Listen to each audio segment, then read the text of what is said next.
Hi guys, Dr. YouTube thought I'll bring this to you about the alien invasion that's coming, and it's really coming, guys. I don't care what you think. Government set it up right now, guys. National security reasons. They held that from us. Go check out Matrix World Disclosure, guys, and I'll show you what I'm talking about.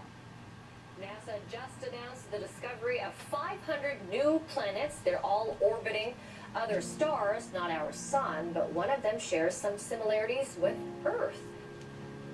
With the numerous discoveries made in the last couple of months, the possibility of life elsewhere in the cosmos is something being considered not only by space agencies around the world, but by numerous governments as well.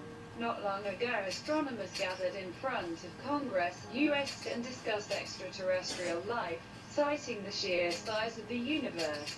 Astronomers emphasize that there are trillions of stars out there in the cosmos, and it is very likely that 1 out of 5 stars harbors an Earth-like planet for life to exist as we know it. But that doesn't mean that life elsewhere needs the same conditions as life on Earth needs in order to survive. Maybe somewhere out there life needs magma and nitrogen to survive. Well, the holy grail of planetary science is to find an Earth-like twin in outer space. So when you look at the night sky, you will wonder, is anyone looking back? It's all being deceitful, guys. These are demons. Kepler 438b it's a game changer.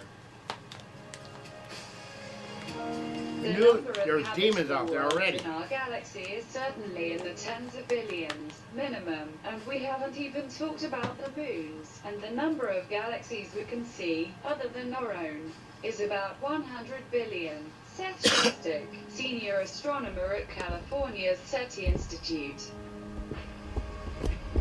Our galaxy that you see every night has over 100 billion stars, and we think that about 1 billion of them have Earth-like planets going around them. So how did we find this? How in this plethora of stars in the solar system did we find that one that could be like Earth? Well, stars are very easy to see, but they get eclipsed by the planet which moves in front of the mother star. And so our telescopes are so sensitive we can see the dimming, the slight dimming of starlight as the planet goes across the face of the sun, and that's how we do it. Is NASA preparing the world for alien contact? It is very interesting to learn that NASA decided to team up with the Library of Congress and gather scientists, historians, philosophers and theologians from all around the world to discuss how to prepare mankind for contact with beings not from Earth. The idea that life exists elsewhere in the universe could be both exciting and dangerous for society. Imagine waking up one day, turning on the news and hearing that NASA has just found irrefutable proof of aliens on another planet and that they have already made contact. What would that mean for you, your family, your community, city, country, and the entire planet?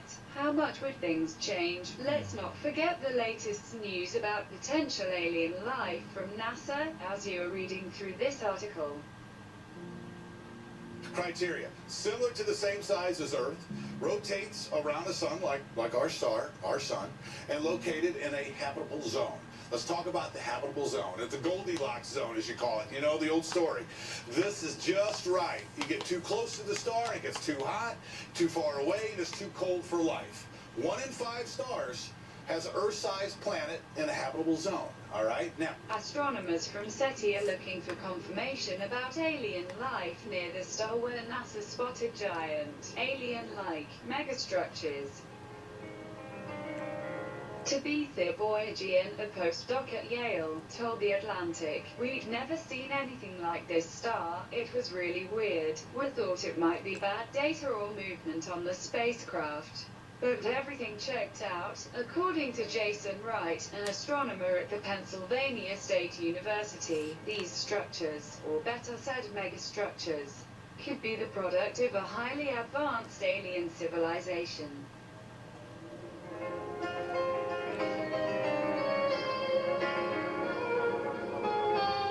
We never Molecular were alone. scenarios Jesus was about here. finding life if you find microbes. That's one thing. If you find intelligence, it's another. And if they communicate, it's something else.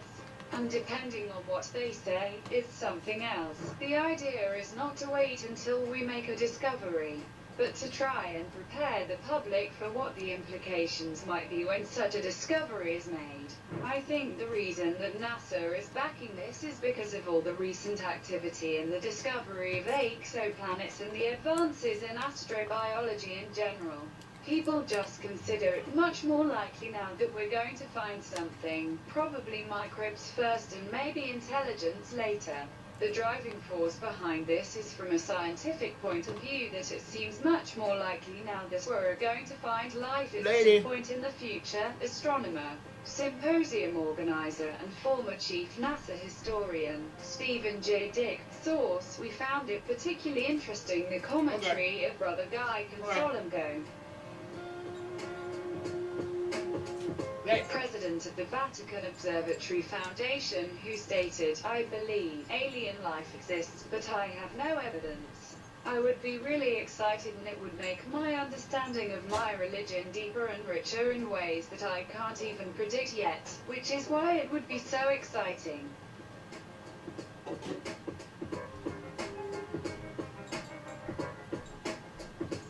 Finding life elsewhere in the cosmos isn't a question of possibility, but rather a question of time, and Brother Guy Consolmania shares this view as he urges the public not to be surprised when scientists confirm the existence of alien life elsewhere in the cosmos, as this is something that is going to happen inevitably. But is religion, faith and alien life something compatible? According to Brother Consolmania, he wouldn't mind baptizing alien beings in the future. In the last couple of years, the Vatican has changed their views about alien life drastically. Just imagine if someone would have said something like aliens 100 years ago. Things have changed and religion has become much more flexible. We know that the universe is huge. Earth isn't at its center and our planet isn't flat. The next big discovery, alien life.